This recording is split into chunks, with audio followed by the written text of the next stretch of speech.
तो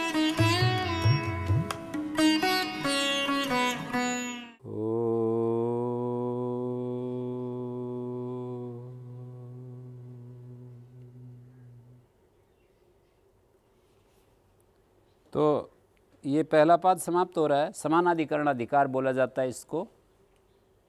इसी को तत्पुरुषा समानाधिकरण कर्मधार है इस नाम से जानते हैं।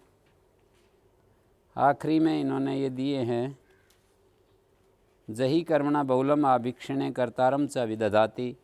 जही शब्द का कर्म के साथ समास होता है, बहुलम बहुल करके, आभिक्षणे बार बार अर्थ में, कर्तारम च विदधाति, और ये शब्द जो है कर्ता को कहता है।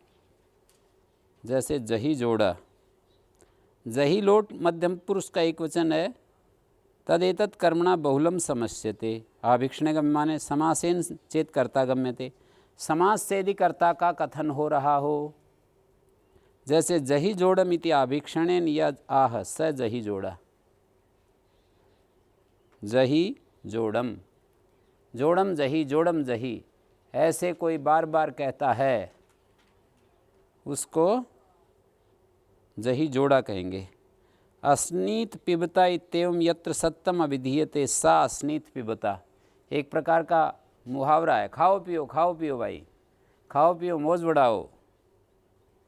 हैं, क्या इन गंभीर गंभीर बातों से लेना है?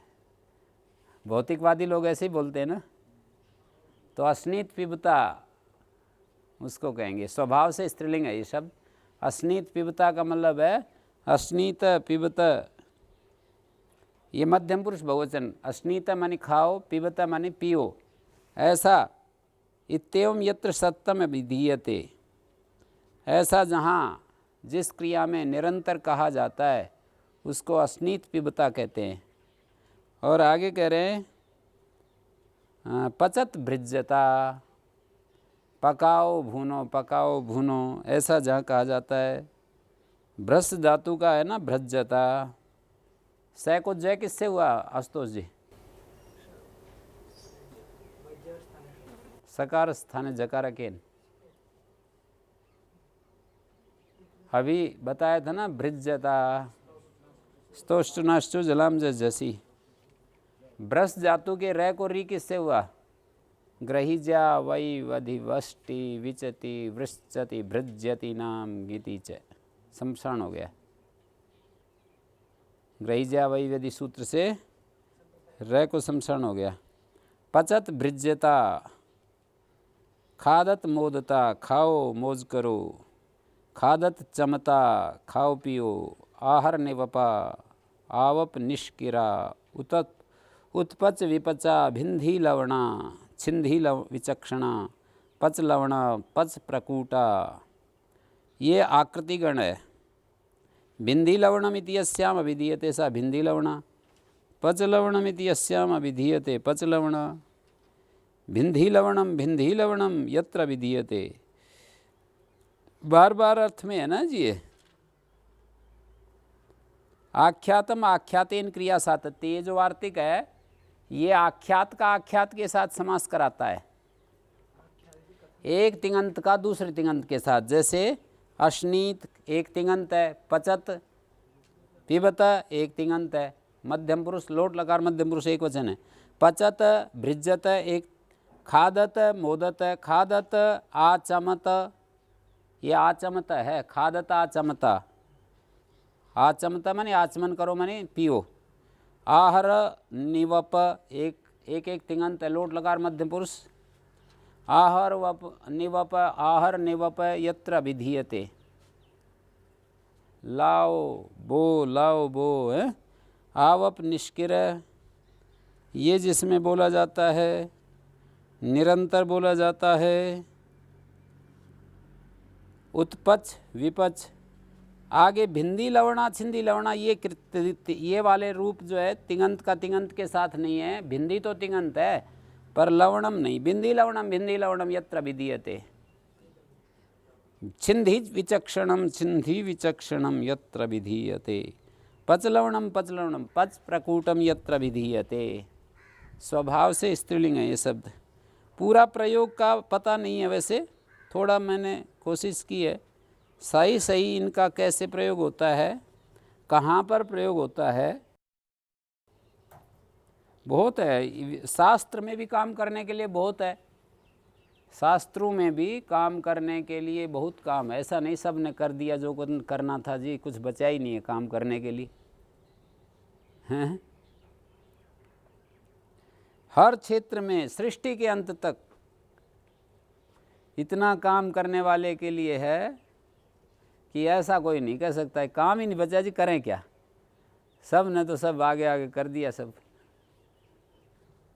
जही जोड़म जही स्तंभम उज्जही जोड़म उज्जही स्तंभम, बार बार जही जोड़म ऐसा जो बोलता है ना उस व्यक्ति को जही जोड़ा कहेंगे। जोड़ को काटो, जोड़ को काटो, बंधन को काटो। जोड़ का क्या अर्थ किया था? जुड़ बंधन है। हाँ, तो बंधन को काटो, बंधन को काटो ऐसा जो बोलता है बार बार, हैं, उसको जही जोड़ा, उस व्यक्ति को जही जोड़ा कहेंगे। जैसे कोई सन्यासी बंधन काटो भाई, उसका नाम रख दिया जही जोड़ा। वो तो स्त्रीलिंग तो लिंगम अशिष्यम लोकाश्रयत्वा लिंगस्य, लिंग अशिष्य है लोकाधीन होने के कारण। जय स्तंभ उज्जय स्तंभ, ये स्तंभ तो इसको कहते हैं जो झाड़ियाँ होती हैं ना, जंगल में जाते हैं झाड़ियाँ बहुत मिलती हैं। जय स्तंभमिति सातत्येनाह, स्तंभ, ये स्तंभ। खंबा जो है ना, देखो एक शब्द है स्कंभ, वैदिक शब्द तो ये है, एक है स्तंभ, और आप ऐसा बोल रहे हो शायद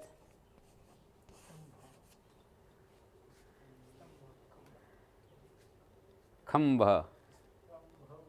मेरे ख्याल में स्कंभ का ही स्तंभ या खंभ बन गया।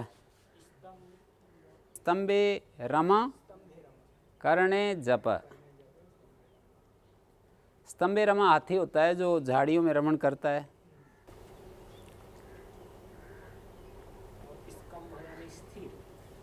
हाँ, स्कंभ तो वेद में बहुत आया, स्कंभ सूक्ति है पूरा, ईश्वर का स्कंभ नाम है। उस स्कंभ को बताओ जिसके ऊपर सब कुछ टिका हुआ है।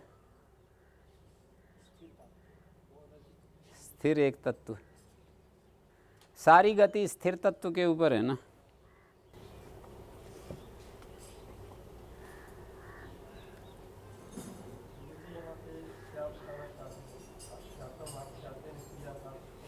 ये बताना चाहते हैं कि समास हो जाता है एक आख्यात का दूसरा आख्यात के साथ। क्रिया की निरंतरता बताए, बार बार क्रिया का होना बताएं। जैसे अस्नीत पिबता, तो इसमें क्रिया की निरंतरता बताई जा रही है ना, खाओ पियो ऐसे कह रहा है,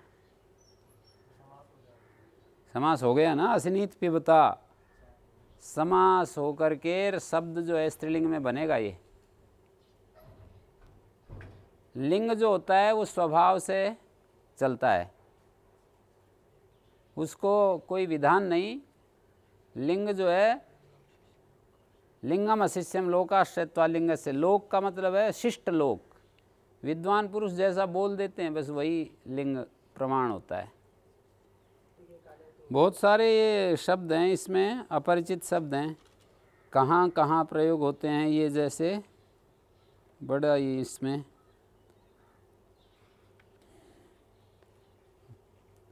गणरत्न महोदधि में भी चर्चा की है कुछ, अब वहाँ पर देखे जा सकते हैं इनके अर्थ।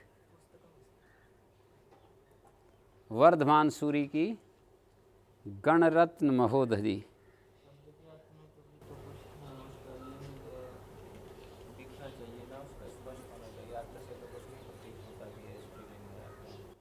नहीं वो स्वरूप से पता लगता है ना। पचत भृजता जो आ दिखाई दे रहा है, आकारांत जो दिखाई दे रहा है ना, प्राय स्त्रीलिंग होते हैं।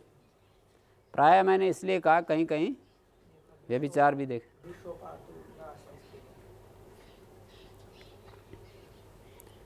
अविद लक्षण तत्पुरुष मयूरव्यंथ आदि में देखना चाहिए।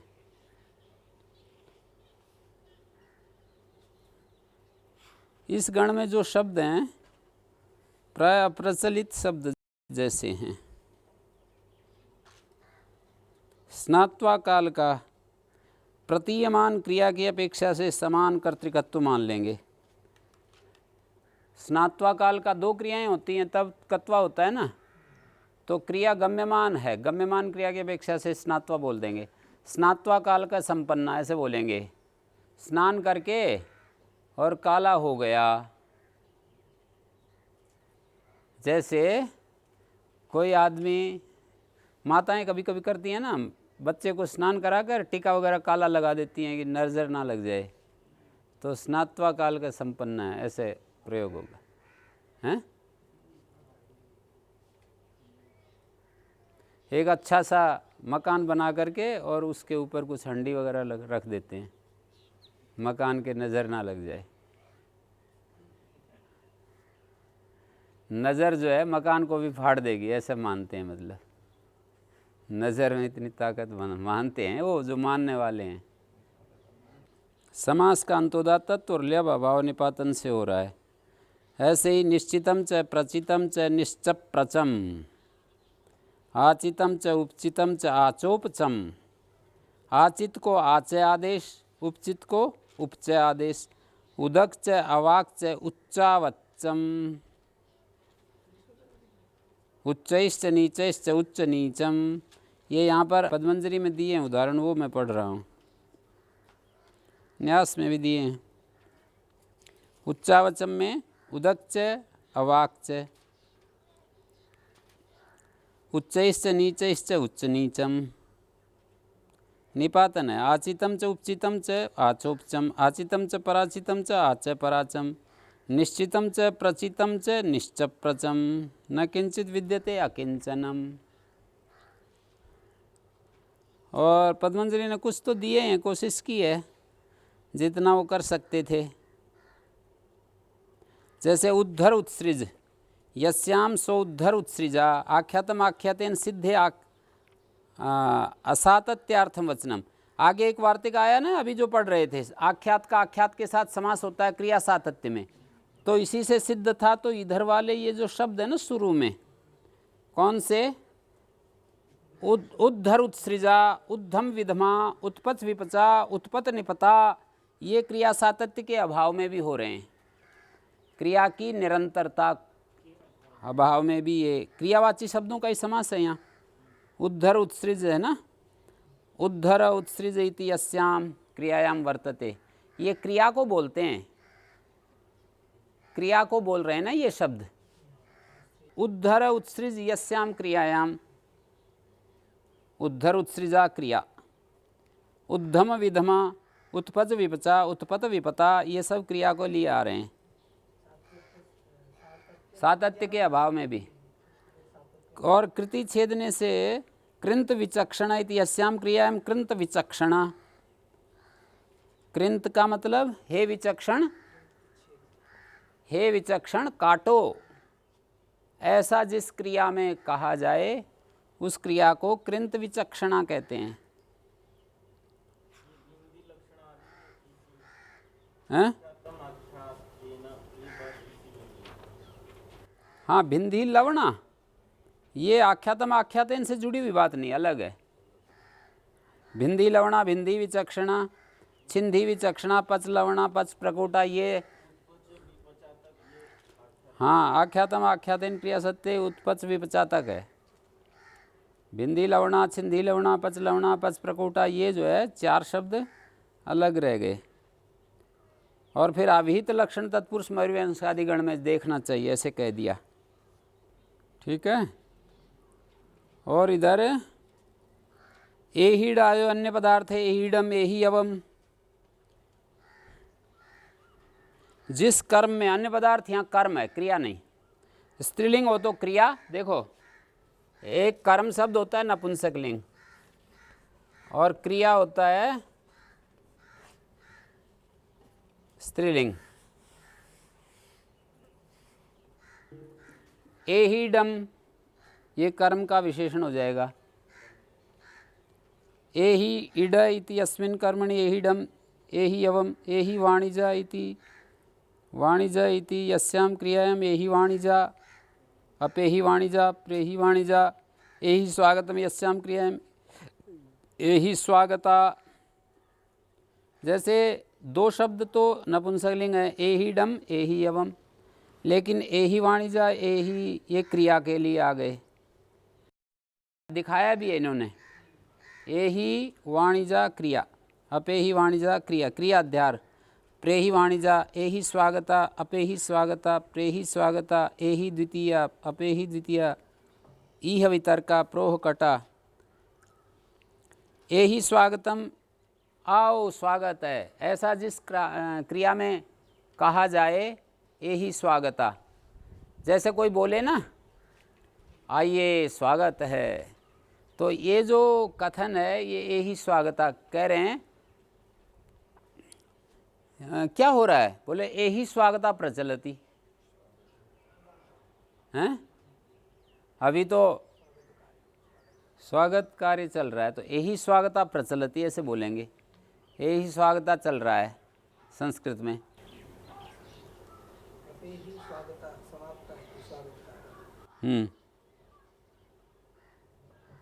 अपेही वाणिजा प्रेही वाणिजा इह वितर्का लोट प्रोह करटम इति अस्याम प्रोह करटा। सही तो पता नहीं चल रहा है, मैं फिर भी यही बात कहूँगा, पर इन्होंने कोशिश की है, काल से दूर चले गए। जिस समय ये बोले जाते थे बीच में इनका प्रयोग परंपरा से खंडित हो गया, तो इसलिए अब पता नहीं चल रहा है कि कैसे कैसे बोलते थे।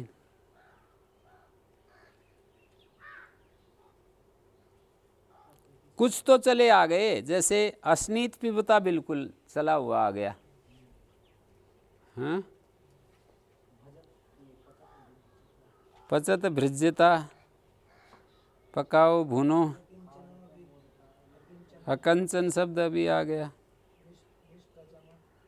निश्चप्रचम,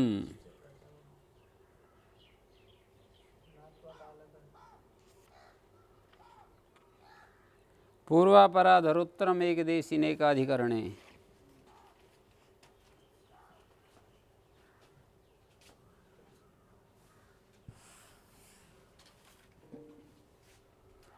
चार शब्द हैं, पूर्व अपर अधर उत्तर। ये शब्द एक देशी के साथ समास को प्राप्त होते हैं यदि वो एक देशी एकाधिकरण हो, तत्पुरुष समास होता है। एकम अधिकरणम एकाधिकरणम, या बहुब्री करें।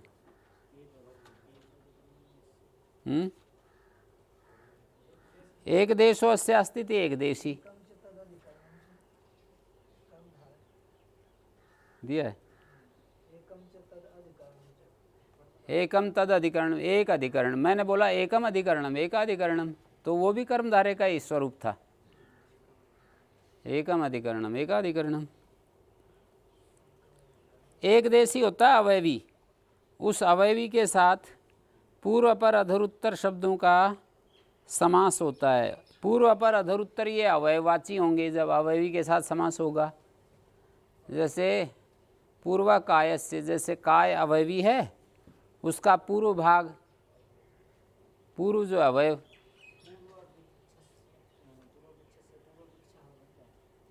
वृक्ष का पूर्व भाग हो सकता है, पूर्व वृक्ष।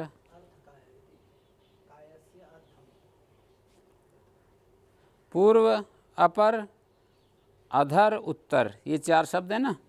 अपर काया, अधर काया, उत्तर काया। षष्ठी समास का अपवाद है।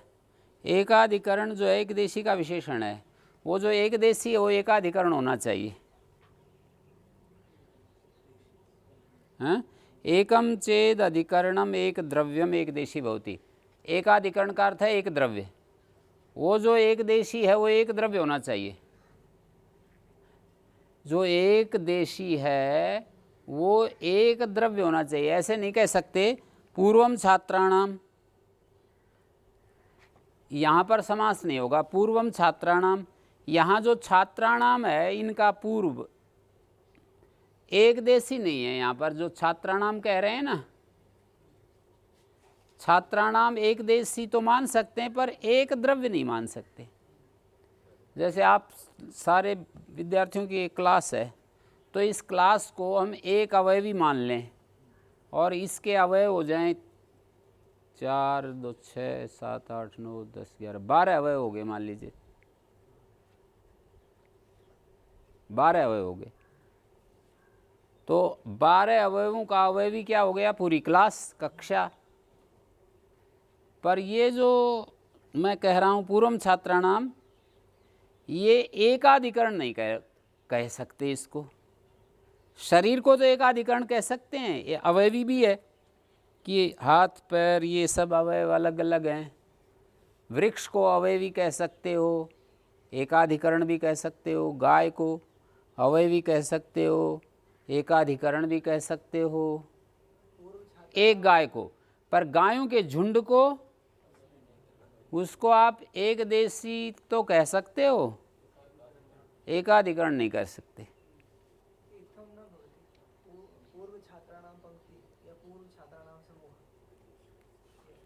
वाक्य तो बन जाएगा, समास नहीं होगा। छात्राणाम पूर्व समूह, छात्राणाम पूर्व पंक्ति, तो षष्ठी समास तो हो सकता है। छात्र पूर्व, पूर्व छात्र नहीं बनेगा। आपको एक बात समझने की है कि यहाँ पर षष्ठी समास और एक देशी समास, दो समास चल रहे हैं। ये जो सूत्र आप पढ़ रहे हो ये षष्ठी समास का अपवाद है। षष्ठी समास में षष्ठ्यंत का पूर्व प्रयोग होता है, एक देशी समास में एक देशवाची का पूर्व प्रयोग होता है। अंतर पता चला? षष्ठी समास में किसका पूर्व प्रयोग होगा? षष्ठ्यंत का।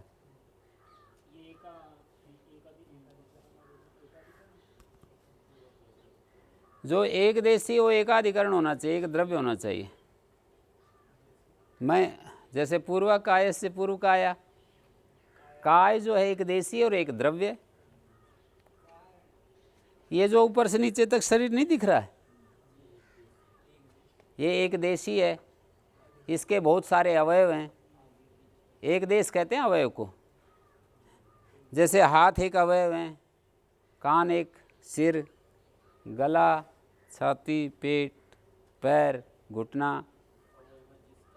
अवयव जिसका है उसको अवयवी कहते हैं। किसमें? पेट भी एक देशी है, उसमें बहुत सारी शाखाएं हैं, एक देशी है। और एकाधिकरण में एक देशी कभी कभी एकाधिकरण होता है, कभी कभी बहुत सारे आधार होते हैं उस एक देशी के। जैसे आपका एक गण है, समूह है, क्लास है, इस क्लास को एक देशी कह सकते हैं, अवयवी कह सकते हैं, क्योंकि अवयव वाला है ये समूह। अवयवी एक देशी, अवयव एक देश, एक देश मानी अवयव, एक देशी अवयवी, अवयव वाला समुदाय। ये समुदाय अवयव वाला है पर ये एकाधिकरण नहीं है। 12 अधिकरण है इसके, एकाधिकरण नहीं। पर शरीर को आप एकाधिकरण कह सकते हो। एक गाय में जितने अवयव हैं, अवयवी है, उन अवयवों को लेकर अवयवी है और वो एकाधिकरण है।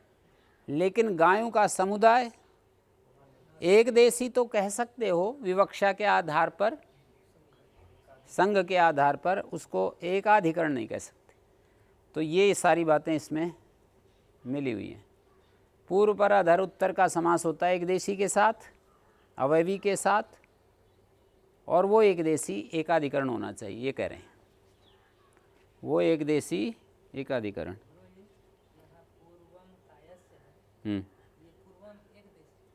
एक देश, पूर्वम जो है एक देश है, काय एक देशी है। और यहाँ जैसे ये शरीर है ना, इसका पूर्व भाग ये नहीं है, पूर्व काया कहलाएगा ये। हाँ, पूर्व काया कहेंगे। और उत्तर काया शरीर का उत्तर भाग, अधर काया नीचे वाला भाग।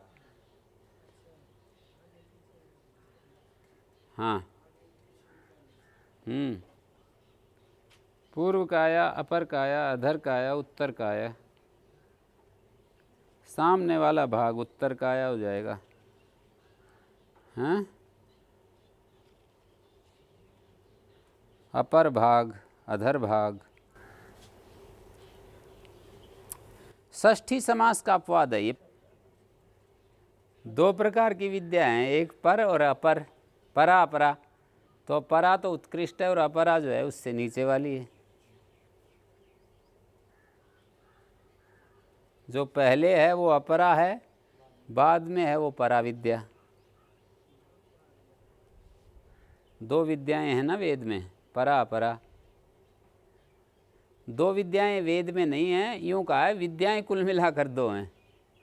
वेद का जो शब्दात्मक भाग है और शब्द के जो अर्थ बताए गए हैं कि इस